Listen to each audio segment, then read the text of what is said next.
Hello, fellow collectors. Frank here, back with another TTM Success video. TTM standing for Through the Mail Success Autographs. Has 6 in the box so far this week. Hope everybody's having a good week. Let's get it right out of here. First in the box here, we have a 3 for 2 in 11 days. This is my 100th TTM. For a $10 fee out of Pittsburgh, Pennsylvania, we have Mr. Frank Thomas, the original Frank Thomas. We got some questions there. Looking nice here on this 2001 Topps Archive. This is the 1965 Topps reprint. And on this also 2001 Topps Archive, this is the 56 Topps reprint. And we also have his personalized card with the Mets. He sends as well. So it's very nice. He sends that extra card there. You see the original, and he sent one of his business cards as well. I'll put that over there. So we have Frank Joseph Thomas, the original Frank Thomas. He was born June 11th, 1929 in Pittsburgh, Pennsylvania. He is 91 years young.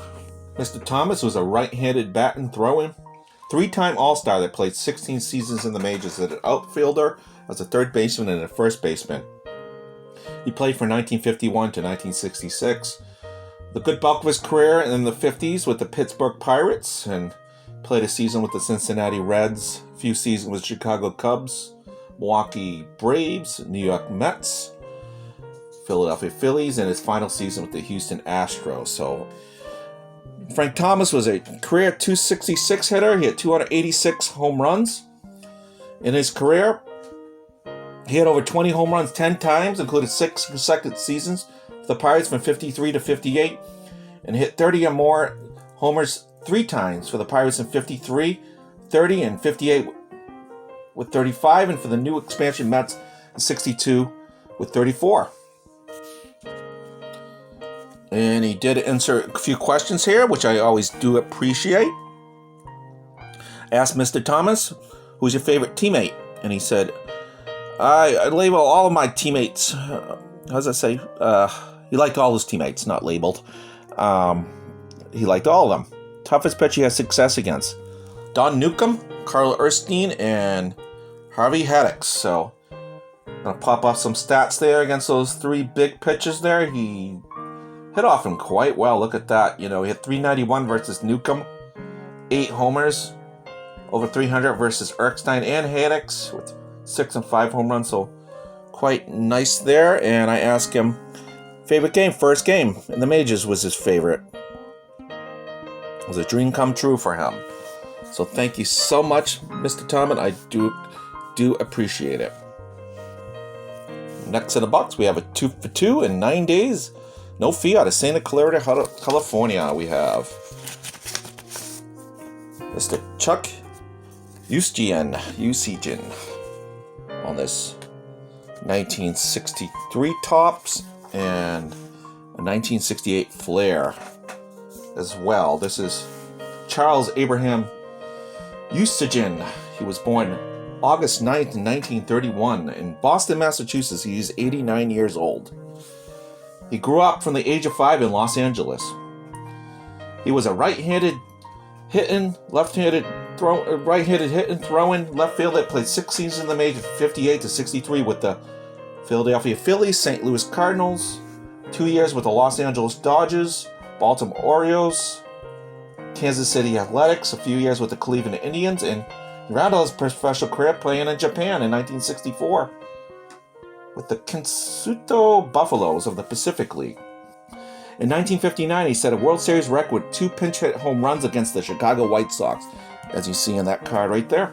1962 was perhaps his most successful seasons in the majors, as Mr. Eastergen hit .274 with 21 home runs and 50 RBIs and 391 at-bats, the most at-bats he had during any season. And he was a career .255 hitter with 47 homers and 150 RBIs.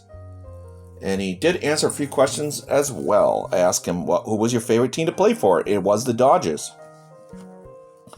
Toughest pitch he had success against, and it was the great Whitey Ford. Rest in peace, sir. And I'll pop up some stats there. He owned Mr. Ford. .524 hitter against Ford with 3 home runs.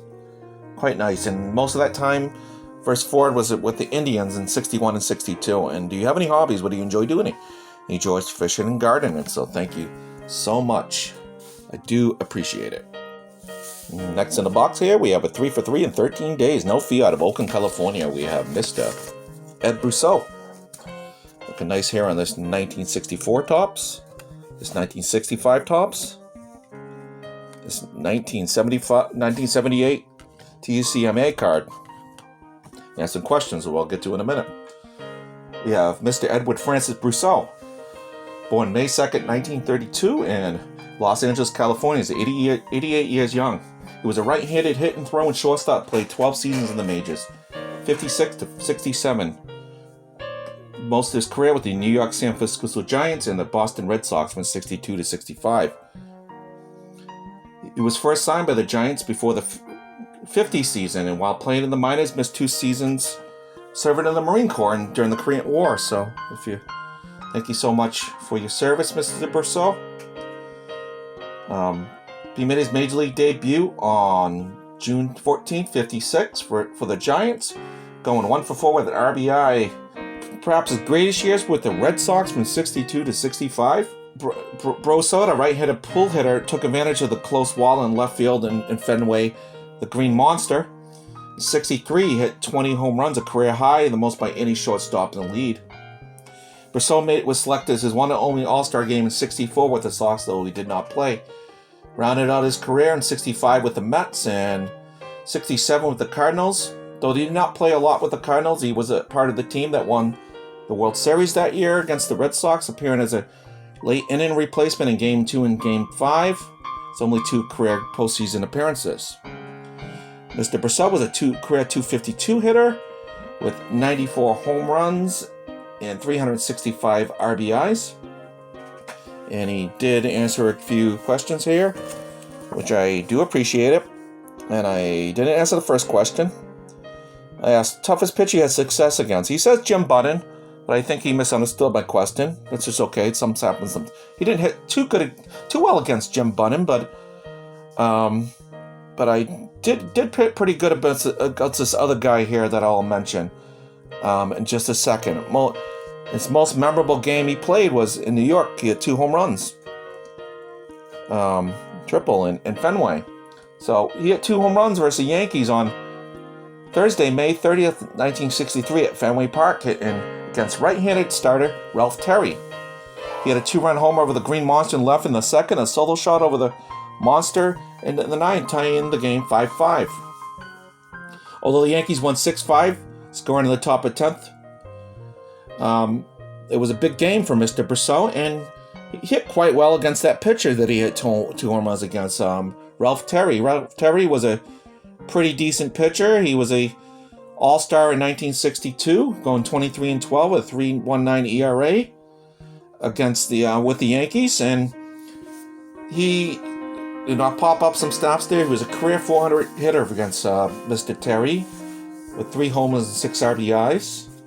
So quite nice, and so I thank you quite a bit, Mr. Brousseau. Do appreciate it. Next in the box here, we have a 2 for 2 in 120 days. No fee out of Charlotte, North Carolina. A football return here, folks. We got Mr. Ben Coates. Two 1995 top stadium clubs, the only ones I had of him, so looking nice there in black inch. A little smudge there, but that's okay. Been waiting quite a while for this one. I'm happy to get Mr. Coates back. One of my favorite players, Patriots players of that time. So here we got Mr. Ben Terrence Coates Jr., born August 16th, 1969 in Greenwood, South Carolina. Mr. Coates was a tight end that played 10 seasons in the NFL, mostly with the New England Patriots, and his career with the Baltimore Ravens in 2000. Unfortunately, I think he should have completed his career there. He was a 5-time Pro Bowler, 2-time All-Pro, Super Bowl champion with the Ravens in 2000.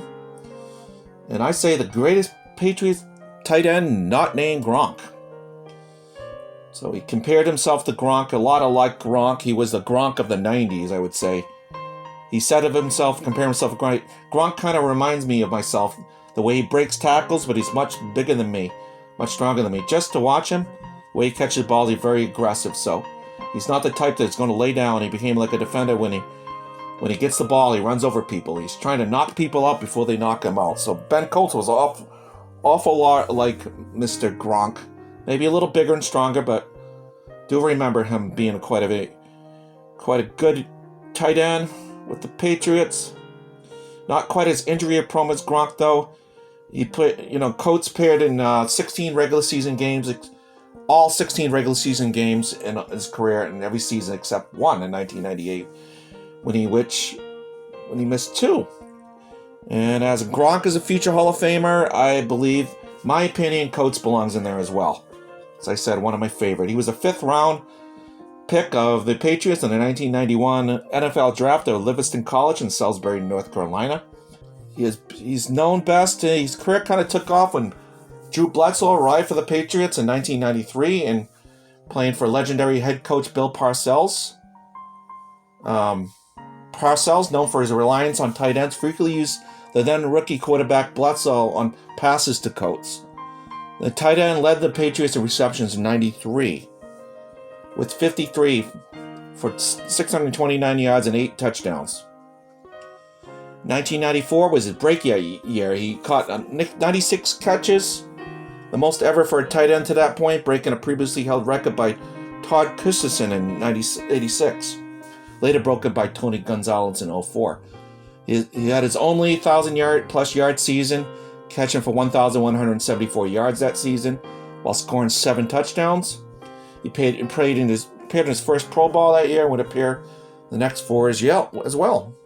He had a big year in 96, catching for 682 yards and 9 touchdowns, including a dramatic one against the New York Giants in the final game of the regular season, as he caught a 12-yard pass and bowled through the Giants defenders for the game-winning score of a 23-22 New England win. His efforts helped New England to the championship against the Green Bay Packers in Super Bowl 31. He had a good performance, although they lost. He led the Pats with 6 receiving catches and 67 yards and a touchdown. And he had a career 5,555 yards, 499 receptions, and he had 50 career touchdowns. He was inducted into the Patriots Hall of Fame in 2008. So nice. I do appreciate it, Mr. Coates, quite a bit. Next in this box here, we got a 2 for 2, and not 2 for 2 days. It was 6 days. This was a real quick turnaround. A $20 free out of Boston, Mass. One of my quickest turnarounds ever, but it was close by. So we have Mr. Jim Rice. Got him back. We got him here. Some big signs here, people. On this Rookie Cup card, the 76 Rookie Cup card, and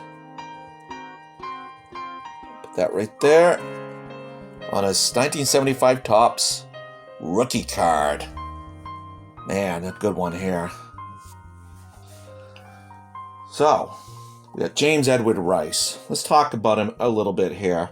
It was born March 8, 1953 in Anderson, South Carolina, 67. He's a Baseball Hall of Famer, inducted into the Hall of Fame in 2009. He was the first round 15th pick overall draft in the 71 draft by the Red Sox. Of course, he was a 1978 MVP. He had a huge season that year and quite a bit of homers. He led in the league with 46 homers. He was a career 298 hitter with 382 home runs and 1,451 RBI. And I grew up a big Rice fan. Remember watching growing up, sitting in the left field seats at Fenway. My wife and I met him in 2007 at a charity golf tournament. It was kind of nice to meet him there. Nice guy. One of his greatest heroics, though, I'm going to say this. I want to share this with people because I remember this when I read this. On Saturday, August 7th, 1982, the Red Sox played a day game versus the Chicago White Sox. In the stands was a 4-year-old boy, not me, but a 4-year-old boy named Jonathan Keene from Greenland, New Hampshire. He was sitting at the first baseline in the field box with his family as his favorite player, Red Sox infielder Dave Stapleman, stepped into the batter's box versus pitcher Richard Dotson. Staples fouled the pitch sharply to the right. The hard hit ball cracked Jonathan in the head, cutting open his left temple and fractured his skull. Rick Miller, who was on the near the on deck, had cried for Red Sox trainer Charlie Moss, but instead, Jim Rice didn't see anyone moving. Instinctively leaped into the stands and picked up the unconscious toddler. Craning Jonathan, Rice ran into the clubhouse, where he brought him to Arthur Papa's in the training room. Jonathan spent 5 days in the hospital but made a full recovery. Papas was later quoted as saying, "Time is very much a factor once you had that kind of head injury. The subsequent swelling of the brain. That's why it's so important to get him to care so it can be dealt with." Rice certainly helped him very considerably. Jonathan Keene returned for opening day in 1983 to throw out the first ceremonial pitch. So I read that. I forgot about that, but then I read that and I remembered that happening. So his quick responses saved this kid's life. And I remember reading some interviews with Mr. Keene. He quite appreciated it. And I think that's around the same time I started to go and see, around 8 years old, I started to see some Red Sox games. So I thought I would share that if you hadn't heard that story. You might remember the picture of him and you holding this toddler in his hand. Nice guy. Didn't have a great relationship with the media, but I think he's portrayed falsely. My opinion. But appreciate it very much, Mr. Rice. Quite a nice return there. Last in the box we have here is a 1-for-1 in 56 days out of Springfield, Missouri. No fee. Mr. Claude Boyer. This is Claude Victor Boyer, born September 1st, 1927 in Elba, Missouri. He's 93. This is on a 1952 Topps reprint. Mr. Boyer was a right-handed pitcher that played parts of 5 seasons in the majors with the Cardinals and Kansas City Athletics in 55. He was the older brother of former major leaguers Clete Boyer and the late Ken Boyer. Cloyd served in the Navy during World War II. So thank you for your service, Mr. Boyer. Do appreciate it. I do appreciate signing my card. Signed as an amateur free agent by the Cardinals before the 45 season. I'm observing that Mr. Boyer had a strong arm. He converted from the outfield to pitcher with the Cardinals. He was very successful in the minors as a starter. He was a career 20-23 at a 4.73 ERA during his career. Brief career, but did pretty good. After his playing career, Boyer became a scout, minor league pitcher instructor, and major league coaching scout. Spent much of his time in the New York Yankees organization. He was a pitching coach during Bobby Cox's first term as manager of the Atlanta Braves. Boyer is credited with helping Fritz Peterson become a star pitcher. Peterson was a pitcher who pitched in the majors in the 60s and 70s, mostly as a starter with the Yankees. And he was an all-star in 1970, won 20-1 with a 2.90 ERA. And he didn't answer my questions, but I do want to mention that he was quite successful versus first baseman Gil Hodges of the Brooklyn Dodgers. From 1950 to 1952, Boyers held the right-handed slugger, and I'll put some stats up to there so you can see. Mr. Boyer held Mr. Hodges to a 172 batting average with 0 home runs and 35 plate appearances. And Mr. Hodges was 0 for 10 in his first 10 at-bats versus Mr. Boyer. So I do thank you very much, Mr. Boyer. So appreciate it quite a bit. So I want you all to thank you so much for joining me today. A little bit longer here, some nice returns here. So I thought I would get this out today. We thank you very much, Mr. Thomas, the original Frank Thomas, Mr. Eastergen, Mr. Brousseau, Mr. Ben Coates, Mr. Jim Rice, Mr. Claude Boyer. Do appreciate it. Everybody, I hope you have a good week. Take care. God bless. Peace.